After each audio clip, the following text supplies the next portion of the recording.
In case of a storm surge, Antwerp would be underwater. Wow, okay. Yeah. The last few months have been a stark reminder of the power of flooding and the havoc it can cause. But could nature provide an answer to our problems? That's exactly why we've come to the River Scheldt in Belgium to find out about a different approach to coastal defence.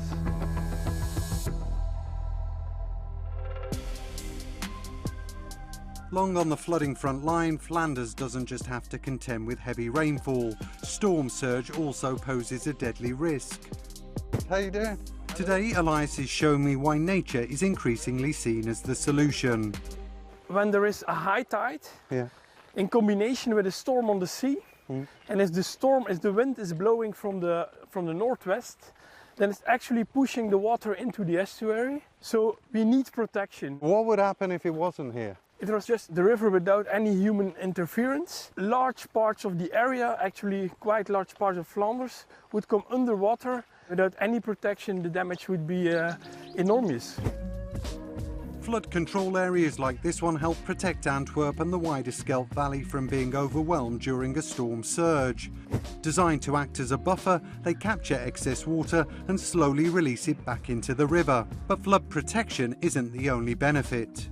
These tidal marshes are very important for nature, but not only for the habitat and the wildlife itself, but also their regulation functions. They are very important for the nutrient balance, and these marshes also have a function for carbon sequestration and storage.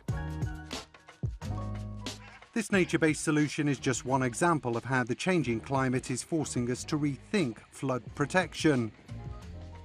From the north of Belgium to Brussels, we're here to check out Green Week, where all the talk is about water.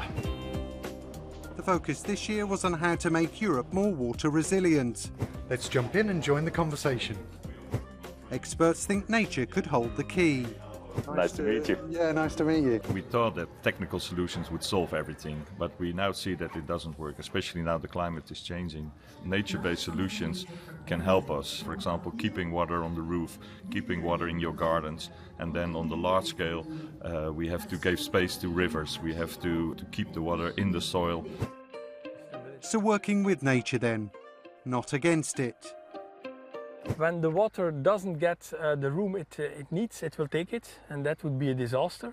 So we developed a plan with large controlled flood areas, and we decided to combine this with new nature development. That's it for this episode. See you soon for more Water Matters.